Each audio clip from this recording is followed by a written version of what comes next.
Otep, bien-aimés frères et sœurs, vous connaîtrez la vérité et la vérité vous affranchira. Ça, c'est pas moi qui le dis, c'est la Bible qui le dit. Mais moi, je vous dis mieux. Vous connaîtrez la vérité historique, notamment celle de vos ancêtres kémites, et vous aurez une vision globale de ce que c'est que la vraie souveraineté politique. J'ajoute, vous reviendrez à la spiritualité africaine ancestrale et vous comprendrez les enjeux de l'indépendance économique. Et pour terminer, vous accepterez votre identité culturelle kémite et vous obtiendrez deux choses. La première, c'est la paix. La seconde, c'est le développement, à une condition. L'unité de toute l'Afrique noire, l'unité de tous les Noirs du monde entier.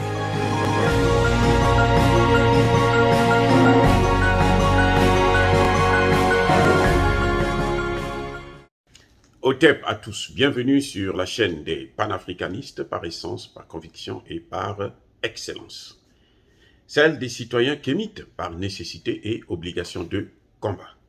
Nous sommes une chaîne qui n'est guidée que par nos ancêtres et rien que par les ancêtres qui appartiennent à l'égrégore du monde noir. Par conséquent, nous ne croyons en aucun Dieu venu de l'étranger. Toutefois, cette vidéo n'est aucunement destinée à inciter à la haine ou à la violence, car nous menons un combat qui est d'abord et avant tout spirituel, ensuite il est politique, géopolitique et géostratégique, contre l'impérialisme, le colonialisme, le néocolonialisme et l'endocolona, sur la base du principe fondamental que nous avons hérité de nos ancêtres kémites, qui est celui de la Marat, c'est-à-dire solidarité, vérité et justice. Vous êtes donc en droit de connaître la vérité. Et nous avons l'obligation de vous dire la vérité et rien que la vérité, afin que justice soit rendue au continent africain. Et ça, c'est notre modeste contribution dans cette noble lutte en faveur de la souveraineté, la dignité, la solidarité et l'unité africaine. Ça, c'est ce qu'on appelle le panafricanisme. Bien-aimés frères et sœurs, où est passée la classe politique ivoirienne? Où sont passés les leaders politiques ivoiriens? Où sont passés tous ces gens-là qui prétendent diriger la Côte d'Ivoire? On ne les entend pas se prononcer à Mondovision, sur les réseaux sociaux, en ce qui concerne l'arrestation des mercenaires ivoiriens en Côte d'Ivoire, au Mali. Qu'est-ce qu'une classe politique? Quel est le rôle de la classe politique? La classe politique, c'est l'ensemble des leaders politiques, des dirigeants des partis politiques, tous ceux qui aspirent à accéder au pouvoir. Ce n'est pas seulement ceux qui sont là au pouvoir qui gèrent. Blé Goudé est un leader politique. Guillaume Soro est un leader politique. Laurent Gbagbo est un leader politique. Le président Bédié est un leader politique. Tout ce qu'il y a, le président du parti de Alassane Ouattara est un leader politique, ainsi de suite. Donc la classe politique, là, quel est son rôle? On a l'impression aujourd'hui que la Côte d'Ivoire a été abandonnée dans les mains de Alassane Ouattara et de la France. Ah oui, chaque fois qu'il y a un sujet grave qui sort, qui apparaît, qui fait jour en Côte d'Ivoire, Alassane Ouattara est le seul qui fait ce qu'il veut. Les leaders politiques ne s'y opposent pas. Parfois, ils ne soutiennent pas non plus. Ils laissent Alassane Ouattara faire ce qu'il veut. La Côte d'Ivoire est abandonnée parce que la position des populations ivoiriennes, nous la connaissons, puisqu'ils s'expriment sur les réseaux sociaux. Mais les leaders politiques, que disent-ils sur les grands sujets politiques ivoiriens ou africains? Rien ou presque. J'ai entendu, par exemple, Mamadou Koulibaly parler du franc CFA. On lui pose la question de savoir est-ce que le Mali doit sortir du CFA ou non. Il n'est pas capable de dire ouvertement que non, le Mali doit sortir du CFA. Alors qu'il prétendait, soi-disant qu'il voulait que la Côte d'Ivoire sorte de la zone CFA. Et sur le Mali, il est en train de... Et non, ils n'ont pas de position. Ils deviennent tous hypocrites. Je comprends qu'ils vivent sous une dictature, ça c'est clair et net. Et que ce n'est pas facile pour un homme politique aujourd'hui en Côte d'Ivoire de prendre position sans risquer de sa vie. Je comprends. Mais le peuple prend des positions, on le voit, ils ne sont pas soutenus par la classe politique. La seule fois où nous avons tous été heureux, c'est lorsque Madame Simone Gbagbo, ou l'ex-femme de Laurent Gbagbo, avait pris position quand un candidat, un homme s'est déclaré président du Mali depuis la Côte d'Ivoire. Elle a parlé et elle a été claire. C'est-à-dire que vous avez même la chair de poule, vous avez la joie. C'est ça, être un leader politique. Depuis, elle s'est tue, certainement qu'elle s'est fait taper sur les doigts, je comprends. Mais, regardez, il y a eu la rencontre Bédié, Gbagbo, Ouattara. Le jour de la fête nationale française, comme il fallait faire allégeance à la France et montrer que la France c'est le grand pays, donc il fallait qu'ils se rencontrent seulement ce jour-là. Ils ne se rencontrent pas le jour de la fête nationale ivoirienne. Ils se rencontrent le jour de la fête nationale française. Il n'y a pas de déclaration de Laurent Gbagbo ou de Bédié sur les prétendus mercenaires ivoiriens, parce que je dis prétendus parce que je suis convaincu qu'ils ne sont pas tous des Ivoiriens, même si ils ont tous un passeport ivoirien. Blaise Compaoré est un président, est un Ivoirien, mais il a été reçu comme président du Burkina Faso tout récemment. Et il se déplace avec l'avion présidentiel du président. Bref, la classe politique ivoirienne doit maintenant prendre ses responsabilités. Elle doit se lever et elle doit parler. On ne peut pas arrêter 49 prétendus ivoiriens avec des armes de guerre dans un pays étranger, notamment au Mali, même si c'est un pays frère, mais c'est un pays étranger. Et la classe politique ivoirienne se tait. Elle ne dit rien. Elle ferme les yeux. Où sont-ils passés, les leaders politiques? Ceux qui veulent gouverner la Côte d'Ivoire après Alassane Ouattara. C'est maintenant qu'on doit voir leur position, ce qu'ils pensent, eux. Parce que ça, ce sont les sujets qu'ils vont gérer. Imaginez que ces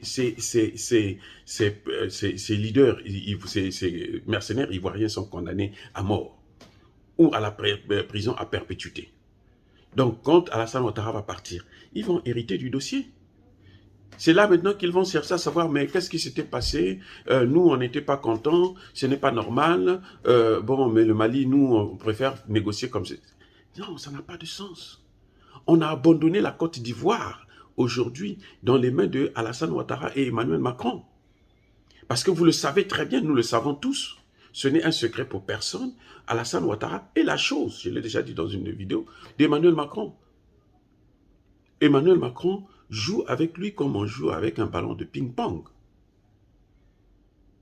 Emmanuel Macron a Alassane Ouattara dans sa main comme un courant d'eau et il l'oriente dans le sens où il veut. Non, écoutez, que les leaders politiques ivoiriens sachent, je comprends parfaitement qu'ils ne peuvent pas intervenir sur des sujets aussi sensibles, surtout que la France est derrière, à coup sûr.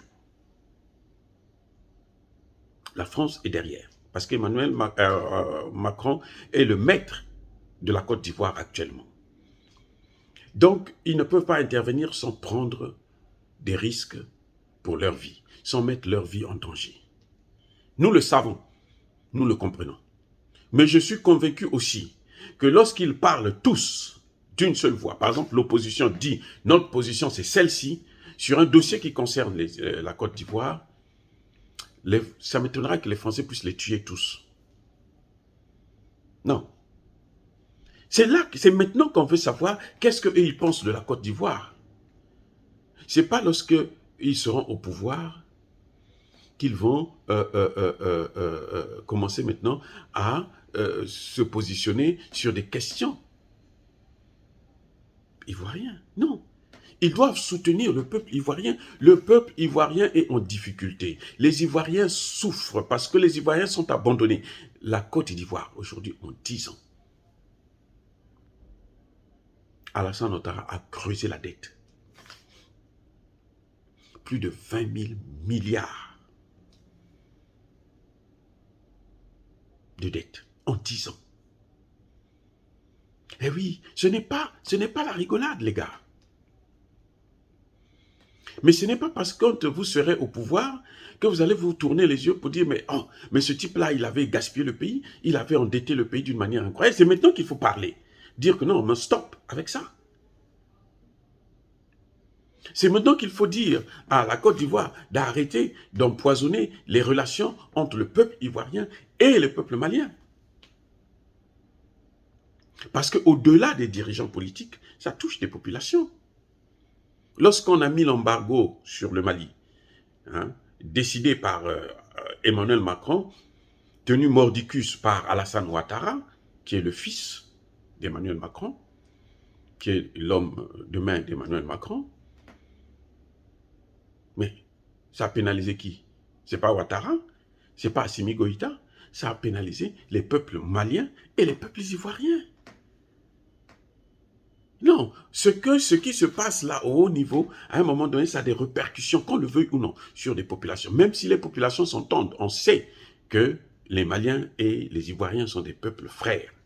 Et ils s'entendent parfaitement bien. Nous nous réjouissons d'ailleurs de ça. Mais le comportement des dirigeants, que ce soit du côté malien, que ce soit du côté ivoirien, a des effets sur les populations, qu'on le veuille ou non. C'est pour ça que la classe politique doit prendre position. Elle doit soit soutenir, soit critiquer, ou bien nuancer, ou bien proposer d'autres voies de solutions. C'est ça le rôle de la classe politique. On n'est pas un leader politique seulement lorsqu'on est au pouvoir.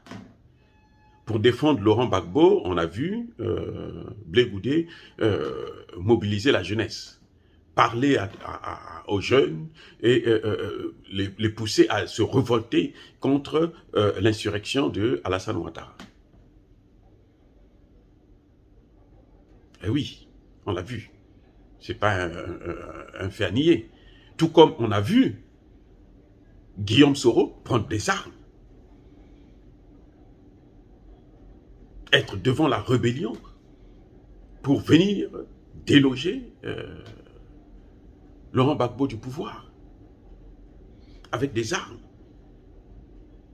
en marchant sur le sang des Ivoiriens. On l'a vu, Guillaume Soro. Ah, c'est parce que là, ils étaient au pouvoir. Et maintenant, ils ne sont plus au pouvoir. Il est en exil, c'est vrai, il doit parler. C'est ça le rôle justement. C'est ça qui montre qu'il est en exil. À moins d'être en exil doré, donc on mange bien, on dort bien et tout machin, on attend son tour. C'est maintenant qu'on veut entendre les leaders politiques. La dernière fois, Simone Gbagbo a parlé, tout le monde, l'Afrique a soutenu, l'Afrique était contente. Maintenant, on veut entendre les autres parler. La dernière fois, on a entendu Mamadou Koulibaly parler, sur le franc CFA, on lui posait la question de savoir si le Mali doit sortir du franc CFA. Il est rentré, sorti, rentré par-ci, sorti par-là, et il a fait des commentaires qui n'ont ni tête ni queue, parce qu'il ne voulait pas prendre position. Il est incapable de prendre une position. Nous savons aujourd'hui que le Mali, la solution du Mali, la solution même de la Côte d'Ivoire, la solution de l'Afrique francophone, c'est de sortir de la zone franc. C'est d'abandonner le CFA. Mamadou Koulibaly a été incapable de parler clairement aux Ivoiriens, à la communauté internationale, que le Mali doit sortir. il commence à émettre des conditions. Non, vous savez, il faut réfléchir. Non, peut-être que, est-ce qu'il y a des questions de sécurité? Il n'y a pas de question de problème de sécurité, il n'y a pas de problème de garantie de la monnaie, parce que notre monnaie est garantie. On a des milliards qui traînent là, en France, que la France utilise pour nourrir son domicile fixe et les loger. Eh oui, des milliards. On peut donc assurer, garantir notre monnaie. Bref, la classe politique malienne a abandonné, plutôt la classe politique ivoirienne a abandonné le peuple ivoirien à son propre sort, dans les mains de la France, de l'OTAN et de l'Occident. Quand Alassane Ouattara fait venir une base militaire, une école de formation de mercenaires, ou de lutte antiterroriste, comme il l'appelle, en Côte d'Ivoire, personne n'intervient de dire que non, nous n'avons pas besoin de ça. C'est après la création de cette école qu'on a commencé à voir que la Côte d'Ivoire aussi est atteinte. Il y a maintenant des petites incursions et tout. Non, écoutez, nous n'allons pas laisser l'Afrique aux Français. Nous n'allons pas laisser l'Afrique aux Américains. Nous n'allons pas laisser l'Afrique à l'OTAN. Nous n'allons pas abandonner l'Afrique. Nous nous battrons avec ou sans des leaders politiques, ceux-là qui veulent le pouvoir. Laurent Gbagbo était bien content, Bédié était bien content de rencontrer Alassane Ouattara. Ils ont dansé, ils ont bu. Ils parlent de réconciliation, c'est pas ça la réconciliation. Les peuples ivoiriens sont divisés à cause d'eux. Et la réconciliation ne peut pas se faire sans la vérité, la recherche de la vérité. La vérité précède la réconciliation réelle. Je parle en connaissance de cause parce que je suis le maître.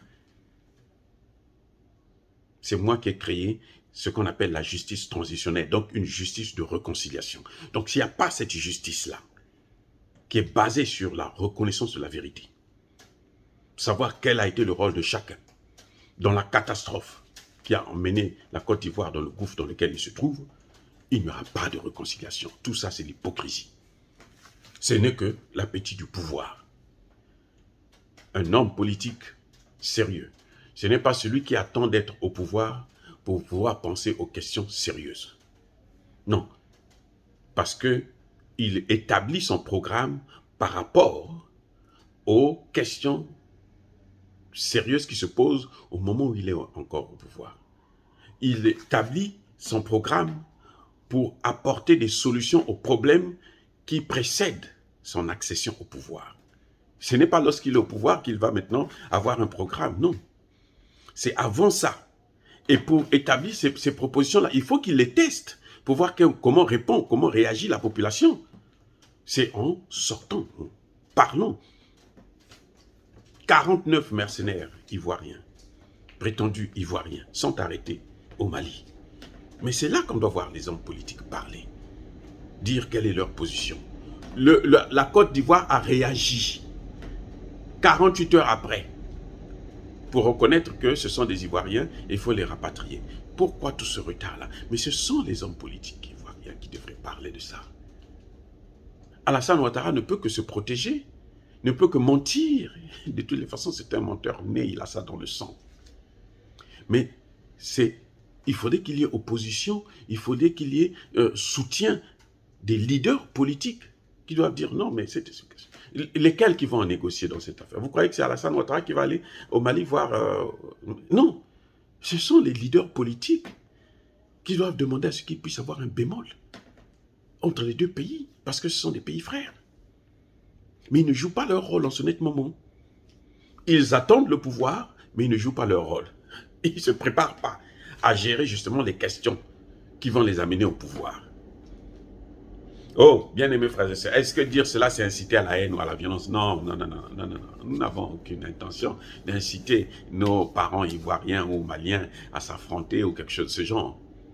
Aux leaders politiques ivoiriens à continuer la guerre civile. Je suis moi-même un spécialiste de la prévention des conflits, mais je pense que nous avons la guerre que nous menons, ce n'est pas entre nous Africains, mais c'est contre l'Occident, contre l'OTAN, contre la France notamment. notre plus grand adversaire, c'est la France. Et c'est à nous de s'unir. C'est pour ça que nous devons parler, nous devons sortir pour agir, pour dire, donner notre position, afin que la France puisse enlever son cou, son genou plutôt sur notre cou. Ya ba colère veille, ya malembe. Nous sommes une force tranquille. Je vous bénis par le Dieu des Kémites.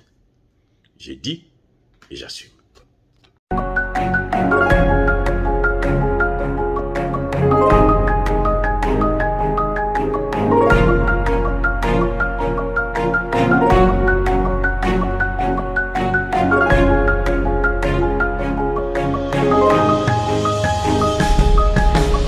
Eux, ils marchent par la foi et non par la vue.